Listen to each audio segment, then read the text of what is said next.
Well, here we are back again, myself and Thomas Alexander there in Germany. We knew we couldn't stay away too long because it's been great to see how popular your videos have been. Luxembourg, especially that one, look, it went right to the top. It has gone faster than almost any other video that I've put up this year. And I think the reason why, Thomas, is because so much of what you Germans have been doing there in Germany, you've kept in German. And so we've not really had access to what you guys and gals are doing over there. And now suddenly with you able to really speak English well, you are very good at communicating. You are able to unpack it and give us not just a tertiary overview of people like Gunther Luling and Christoph Luxemburg. You've been able to really delve into and do a deep dive into their material and showing us just how significant their studies and their research is concerning the antecedents to the Quran, or where the Quran came from. And you explained it very well. I love that 7-step process that you went through. That is Luxembourg's 7 steps, but you explained it so well. It makes sense, and we can all now use it with our Muslim friends. Now, what you're going to do now, you're going to change gears, and we're moving now to the whole formation of Islam. Listen, this is the golden spoon. This is the missing link that everybody has been looking for. Odin tried to do it. We know that many have asked us to do it. Mel has certainly delved into this area. Paul was working on this area. Others have gone through and they've tried to say what really did happen in the 7th century. Because listen, everybody is convinced now that the 9th and 10th century narratives, or the standard Islamic narrative and the Islamic traditions, completely have it wrong. There's an agenda. They're only interested in their agenda, the Abbas agenda, which is from Baghdad, hundreds of miles away and hundreds of years later. But what then happened? So what really went on? How did Islam begin? What are its origins? What was going on there in the 7th and 8th century? And you're going to do that. You've been listening to Odin. You have emailed me and mentioned once or twice that you agree with an awful lot Odin has come up with from the French school. But you're saying that there are some things that you in the German school are actually can bring to the table that is different than what the French school has brought to the table, or even what they found there in Ireland and in England. We don't really have much of a school here in America yet, so we're kind of way behind all of you. But it's great to be able to have you come on board now. Tell us what the Germans are finding concerning how Islam began, the formation of Islam. That's what we're looking at. Since we know it, we can't trust those traditions. How then did it happen? Without any further ado, I leave it to you. Over to you, Tom. Right. Thank you, Jay.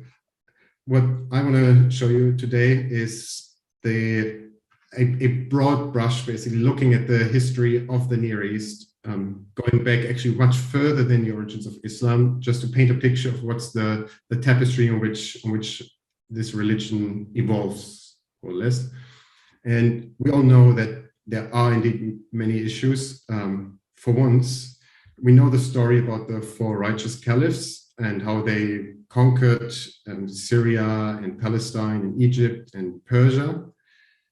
But the thing is, when we look at the historical record, there is no evidence in archaeology. So what we would expect is, if there's a big, massive war and a new army comes in and takes over, that particularly the smaller settlements on the outskirts that are not well protected, they usually are either destroyed or abandoned.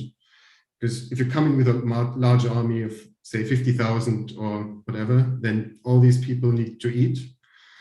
And there are no big supply lines to Arabia. So they take what they can from the land. And that's what we typically see in these large conquests. And we don't see this here. So particularly here, Yehuda Nevo, famous archaeologist, he has looked into this, and he said there's basically a continuum of settlements. There is no big disruption. So we know that there's a big problem here. And to understand what's really going on, we have to look at the history in a bit more detail. That's what I want to do today. And with that, let me jump in. So I don't want to lose much time because we've got a lot to go through today. So let's jump right in. And you can see I'm starting in 250 AD, so really, really early. And what I want to show you here is how basically most of the Near East was Aramaic speaking. So that was the lingua franca, the language that everybody used in their daily lives, more or less, which they had to use, the language of bureaucracy and all of that.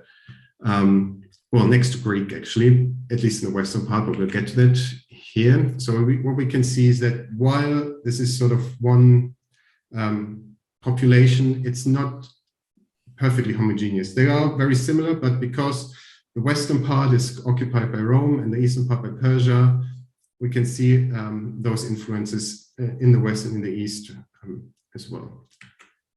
Now, next, in those times, we already see Christianity spreading rather rapidly. So those dark areas are areas where we actually have a lot of Christians, where they form a plurality, not necessarily the majority, but they were among the religious groups in those dark areas, they were mostly the largest ones. And in those bright areas, we have evidence of Christian settlements as well. Not very much, so very often it's just individual, like small settlements, like not many people, small communities, but you can see it's definitely spreading by 250 already, even into Persia. And next one, what we also see is politically, well, here we see the Roman Empire in the west and the Persian Empire in the east, the Sassanid Empire.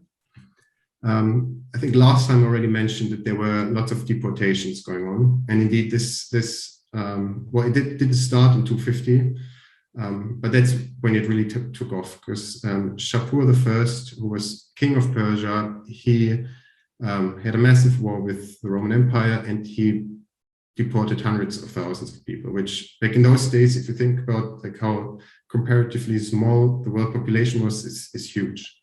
And lots of those were also Christians.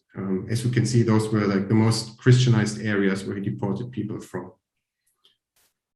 Now we'll do a quick jump to 325. That's when the Council of Nicaea took place. So that's, well, not, so the Christianity wasn't yet the official religion of the Roman Empire, but it was getting there. And what's important here is that the Arians and anti-Trinitarians are now formally out of communion with the Catholic Church. So what that means is that a lot of Syrian Christians who did not subscribe to this Trinitarian view actually moved into Persia as well. And then another jump to 410. This is when there was the Council of Seleucia-Ctesiphon. So that's sort of the Persian equivalent to the Council of Nicaea in the Roman Empire. So what has happened is Christianity also has spread in Persia, and at first it was ignored. Then they started to persecute Christians like the Romans did, just with a time delay. And eventually they saw that this doesn't work. At the same time, the Persian king was afraid that because by 410, Christianity was the religion of the Roman Empire, and so he feared sort of mixed loyalties among his populace, right? So if more and more Christians are in his empire, and his empire is mostly Zoroastrian, and the Romans are the Christians, then he was afraid that in case of a war, which there were many wars, there could be mixed loyalties. So he wanted a Persian church as well, and that's what happened in 410. And what you can see on this map in those dark areas, so that's where the ecclesiastical organizations were. So that's where you had bishops and so on. So that's where we would see most Christians in Persia. Part of this council was also that at this point, the Church of the East was formed, as it's known. Nowadays, it's often also called the Nestorian Church. And they adopted the Council of Nicaea. So they became officially Trinitarian. Right. Now, next one, another jump. Now we're in 540. And again, we see a major war, this time between the Byzantine Empire, which is the successor of the Roman Empire in the East, and the Sassanid Empire. And again, here we see massive deportation. So I mean, there were lots of wars in between and lots of deportations in between, but it's really those two, the one in around 250 and now the one under Khosrow I, where most people were deported. Because what was really going on in Persia is all those kings, they built new cities and then they were empty and then they needed people. So they deported people from often from Syria and moved them further to the east. And I think in 540, almost all of Antioch was deported east. Yeah. Can I just jump in here? Go back to Yes. that map. It looks like you have the arrows going to the west, but what you're saying is he goes to so the it's west. basically, yes. The arrow is the armies of Khosrow marching, but then he takes the basically takes the people, the Christians with him, sort of, and moves them into his own. So he brings them cities. back. He brings them back then to, or he brings them back Exactly. over to the east again. Okay. Yeah, exactly. Right now, by 600, now we're again looking at the spread of Christianity, and what you can see is, first of course, the Byzantine Empire is now predominantly Christian, but also Western Persia is now more or less Christianized, and even in the east. So now it's still a minority in Eastern Persia, but there are places like around Shiraz and Merv where it's a very strong minority. So there are probably still more Zoroastrians, but the Christians are making up a large proportion there. And yeah, so basically Persia at this point was on the verge of becoming Christianized. But then, and now comes the important basically event that sort of sets up everything else. And that's the war, the last war between the Byzantine Empire and the Sassanid Empire. And here I need to give a bit of more background information. So the last war at this point, so in 602, this war breaks out. The last war between the Byzantine Empire and the Persian Empire just ended 11 years before. And since then, things didn't go well for the Byzantine Empire. So they were really on the brink of financial collapse. They couldn't finance the army anymore. And they were under a lot of pressure also in the West, which we'll look at in a second. And then in 602, the Emperor Maurice sent his armies to Pannonia. So that's modern day Romania, Hungary, so that area. That's where the Avars were now moving in. So this is like people from the steppes in Russia or somewhere. Actually, I think we don't really know where they came from, but they arrived in Europe and they put a lot of pressure on the Byzantine Empire now in the West. So he sends his armies there, and he basically tells them, stay the winter there and live off the land. And the army isn't very happy about this. So they mutiny, they declare their general emperor, move on into Constantinople and kill the entire royal family. And then the general Phocas basically takes over. So in Edessa, the governor of the Byzantine province of Mesopotamia, he rebels because he was a friend of Maurice. And then Phocas obviously sends his troops and besieges the city. And then Narses, the governor of Mesopotamia, he calls to Khosrow II for help. He's the king in the Sassanid Empire, and he's actually the son-in-law of the previous Emperor Maurice, because part of the last peace deal that happened 11 years prior was that Khosrow II, he married the daughter of Maurice, and they signed an eternal peace deal between the Byzantine Empire and the Sassanid Empire. Well, that eternal peace deal that lasted 11 years, because Khosrow saw his chance. He saw that basically the Byzantine Empire right now is at a very weak point, and he goes in and tries. At first, he goes in under the umbrella of, I want to avenge Emperor Maurice and get the right heir on the throne, but pretty quickly it turns into a war of conquest. Now, as I said, the situation was pretty terrible for the Byzantine Empire. Now, a quick look into the West. So I'm mainly focusing on the East, but now we have to do a quick detour in the West. And what we can see here is that the Byzantine Empire is on the defense across the board. Only 50 years prior, they were basically reconquering or re-establishing the Roman Empire of old. So they had just reconquered Italy from the Ostrogoths. They had reconquered Northern Africa from the Vandals, and they were in the process of reconquering Spain from the Visigoths. But then there came several wars with the Sassanids, actually. And what that means is that basically all the troops had to go to the east, and then the west was open for the barbarians. So by 602, they've lost the Iberian Peninsula, basically. Not quite yet, but they will soon. And they lost Italy again, now to the Longobards who are moving in. And this brown speck here, those are the Avars who are now pushing from the north. So basically now the Byzantine Empire basically has a war on two fronts on their hands. And indeed, the war goes terrible for them.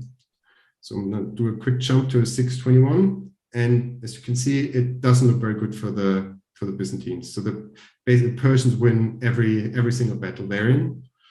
There isn't much of an army left in the Byzantine Empire, and Phocas turns out to be a terrible ruler. He's like a tyrant. There's a lot of unrest throughout his empire. And in 608, another civil war breaks out, which you would think is a pretty bad idea. You have a war on two fronts, and now your army starts killing each other. But it might have saved the Byzantine Empire, actually, because at the end of the civil war, Phocas is out and Heraclius comes in. And he immediately starts turning things around. But it's a slow process. So the first problem is of course, the finances and the expensive army. And what he does is he completely restructures the Byzantine the Byzantine state, the way it's administered. He puts everything under direct military control, and he gives his soldiers pieces of land, of abandoned land, which there was plenty of in Asia Minor. So he didn't have to pay them, basically. And going forward, this was what this year was are we now? This is 621? So we're between 602 and 621, basically. So this happened during the war. So after Heraclius took over, that was 610. He completely changed the administration. But this is a long-term process, right? So he still had like not much to work with at this point. And the Sassanids, they just took like one battle after battle after battle.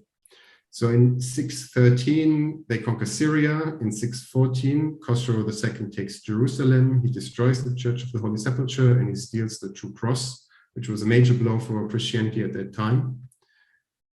And in 615, the Persians reach Chalcedon. So that's right across the Bosporus Strait from Constantinople, from the capital. So they could see the capital, the Persian army.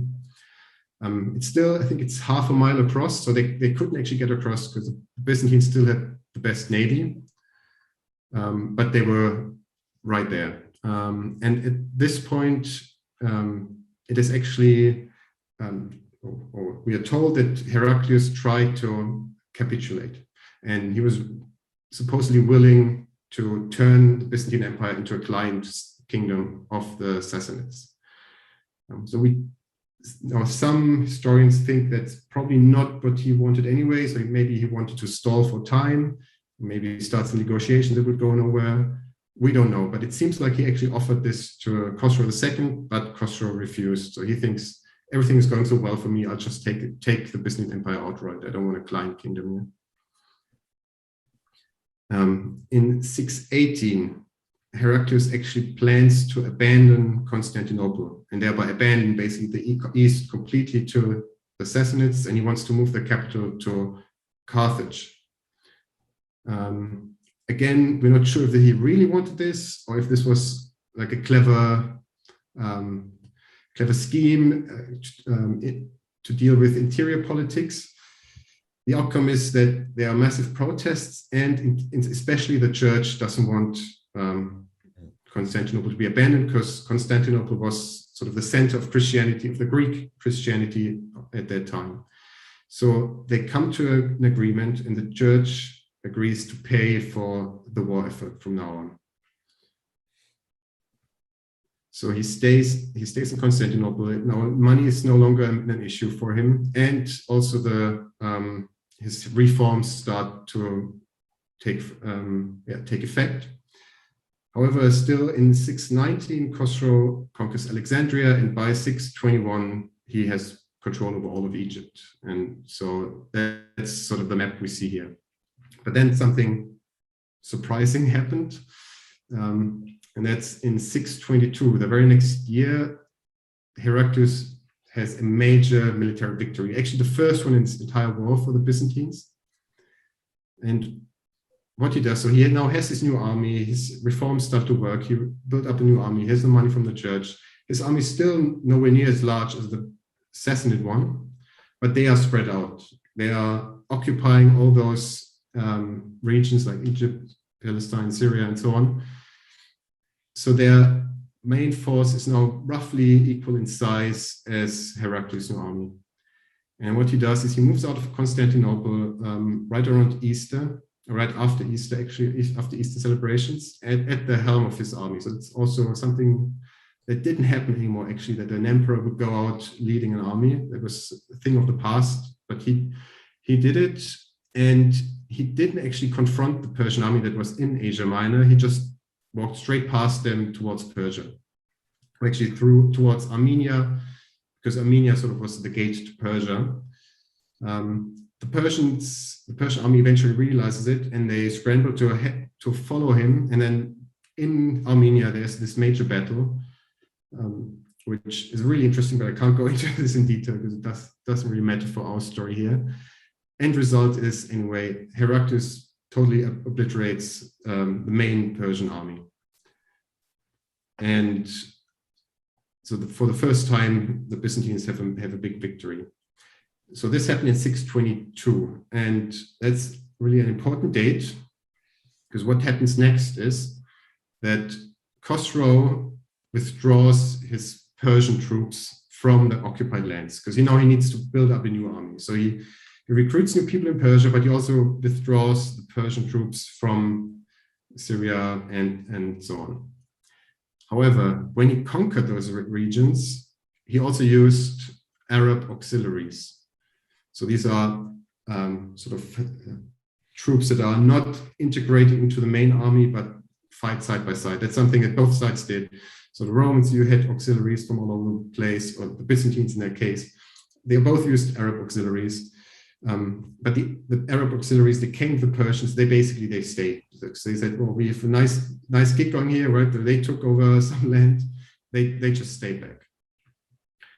At the same time, are these the Ghassanids and are these the Lakhmids?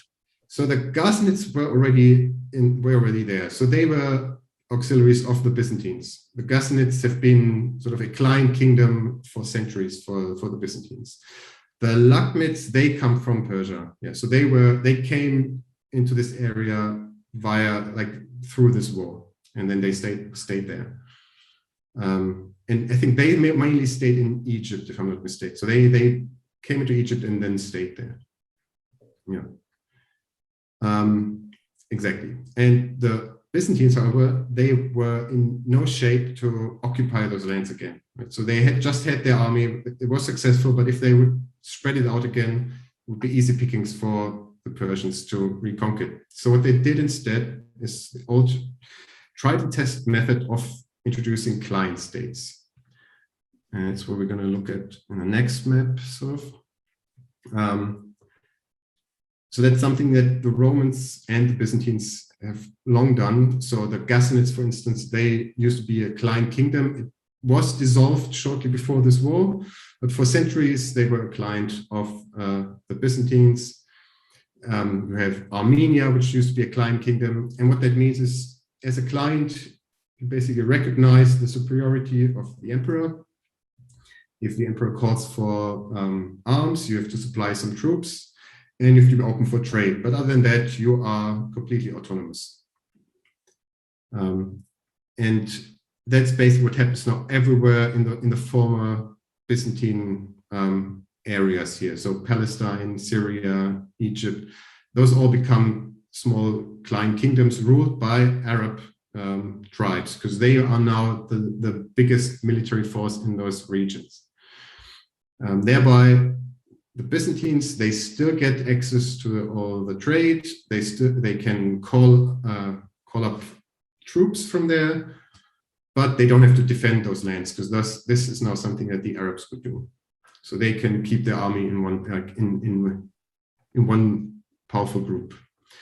So the war at this point still isn't over, 622, but there's some back and forth. Now, obviously, the Persians, they try their counteroffensive and actually align themselves with the Avars and attack Constantinople from both sides.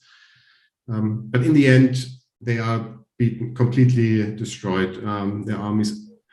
And Heraclius marches onto Ctesiphon, Khosrow is deposed, and then his successor immediately sues for peace. And yeah, well, Heraclius is only too happy to agree to it, because he knows that even though he's just had an impressive military victory, the Byzantine Empire is not in good shape.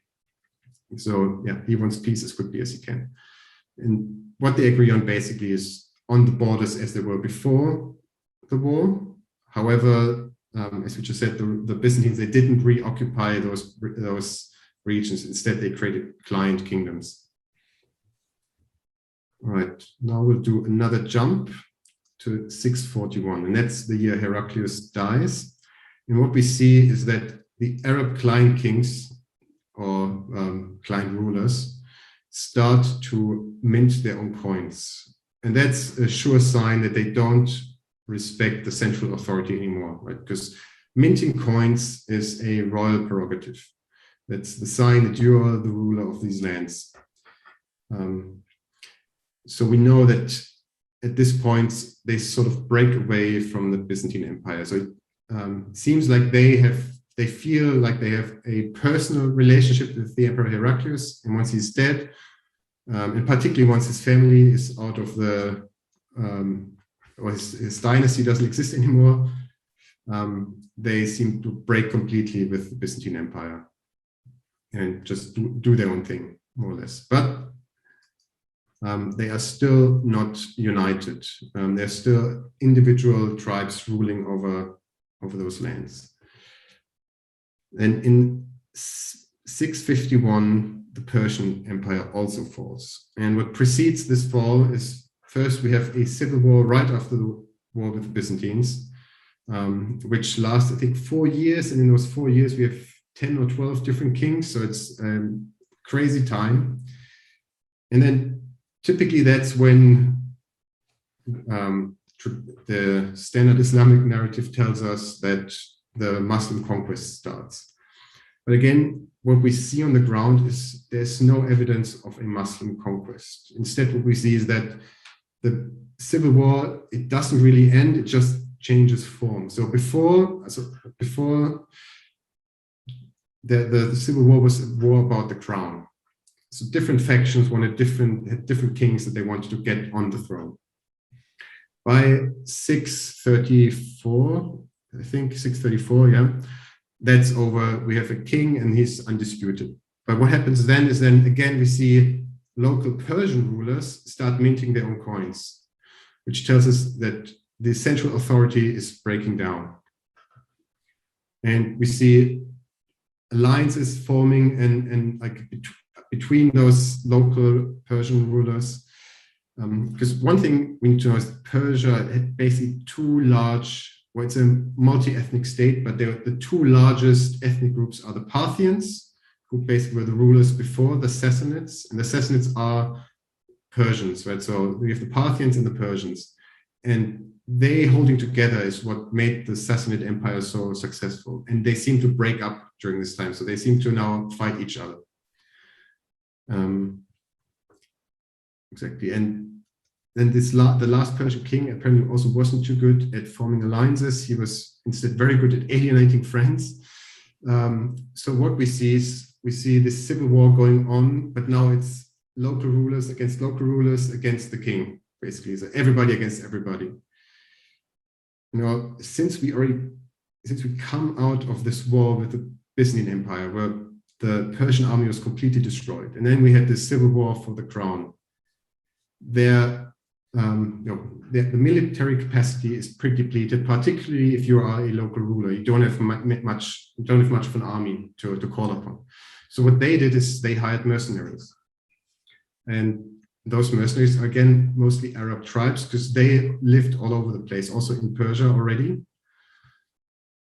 So what would happen is they would pay those Arab tribes to provide an army, and at the end it was mostly Arabs fighting. Basically, the Persians weren't even in there. So it's a similar situation to what we know happened in the Western Roman Empire, right? Where Germanic soldiers eventually made up the bulk of the army, and then they just took over at some point. And that's exactly what was here. Like at some point, the Arabs just looked around to these local Persian rulers and said, "Well, what do I need you for?" Right? I've got the army behind me. So we don't really see a conquest. We just see the state falling apart, and the strongest military factions that were left are the Arabs, who then again form emirates, sort of. So we have now lots and lots of Arab emirates throughout the Middle East, but no caliphate yet. But that changes then with Muawiyah. So he's the first historically attested caliph, although caliph is a bit of a misnomer. That's not a term he would have used. In fact, that's not a term that would be widely used until the 9th century. We know that Abd al-Malik called himself caliph, but he probably meant something different than what we understand caliph to mean today. It had more of a religious connotation, but we may go into this later. Anyway, so Muawiyah is elected Amir al-Mu'minin, so that's the commander of the faithful, and he takes up residence in Damascus. And what's also important to note is Muawiyah is an Aramaic name, not an Arab name, which doesn't mean that he wasn't Arab, but he probably was from that area to begin with, right? So probably came from this Aramaic background. He still was what back then people call an Ishmaelite. Now, what is typical for Arab rulers is that they gain legitimacy by protecting a sanctuary, or what they would call a haram. And because Muawiyah is a Christian, he chooses a Christian sanctuary to protect in Damascus, and that's the head of John the Baptist, which was the most important pilgrimage site for Christians at that time. And indeed, we have, I can show you a coin. So we don't know who this is on this coin. It might be Muawiyah, it might be one of his successors who ruled in Damascus. But what we see is, we see, well, the ruler. On one hand, he has the spear, so he's sort of protecting something. On the other hand, rests on a head in some kind of vessel. So that's the head of John the Baptist, which is also indicated by, you can't really tell on this picture, but it's supposed to be a dove that's descending upon him. So that's like a reference to the biblical story, right? Of the dove coming down, Jesus' baptism. On the left, we see the cross on this globe, and then we have this palm leaf, which is another Christian symbol. So it's clearly a Christian coin. It's from this period. Again, we don't really know if it's Muawiyah or one of his successors. And it indicates that the ruler here is protector of this sanctuary of John the Baptist. Now, what we also find under Muawiyah is the first inscription that tells us about the Arab calendar, right? So the Arab dating system, if you will, and the inscription comes the 3 dates, so we can precisely narrow it down. We can see how the Arab calendar starts in 622. Now, we've just seen what happened in 622. 622 is the year where the Arabs become independent. And that's why in this inscription, it's also called the year according to the Arabs. It doesn't mention a hijrah. It doesn't mention Muhammad fleeing from Mecca to Medina. It's the year of the Arabs because in 622 they gained their independence. So what I did is I tried to look at some other important dates in Muhammad's life and see if I could match it to anything that we've just seen, like to any important events. Now, I will admit, most likely everything I'm telling you is coincidence, except for 622. I think that's solid, that we're absolutely sure that this is why the Arabs start counting in 622. It's not the Hijra, it's the independence. But the other ones, that's just me looking for similarities. So I might just see patterns here where none exist, but maybe there's more to it. I just want to throw this out. So Muhammad is typically said to have been born between 570 and 573. In 570, the Turks pillaged the Sassanid borderlands. So that's that would be like northeast. So that's exactly that area of Merv, right? Which is what we talked about last time, where people from Inara believe the Quran to originate. So this could be like an event that sort of might have had some meaning to them. In 573, that's the year when Khosrow I deported 275,000 people from Syria. So that again might be sort of like a birth for Christianity in the new place, which could be mythologically charged and used in Muhammad's life.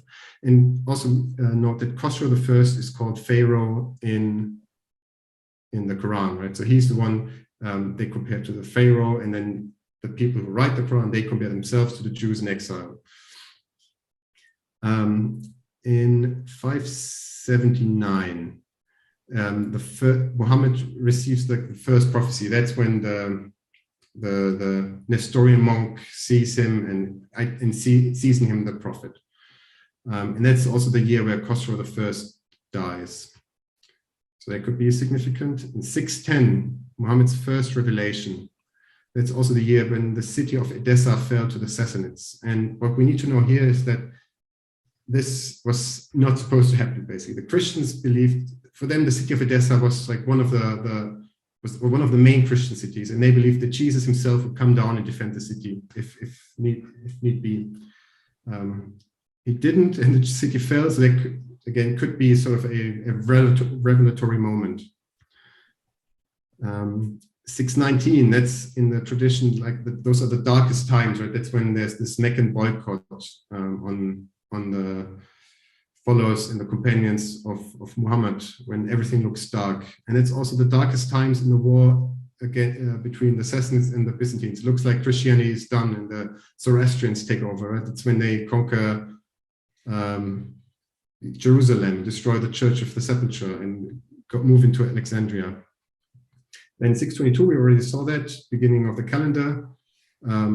628, in the traditional story, Muhammad captures Mecca. That's the end of the Byzantine Sassanid War. And 632, Muhammad dies. That's the end of the Sassanid Civil War and basically the beginning of the Arab takeover.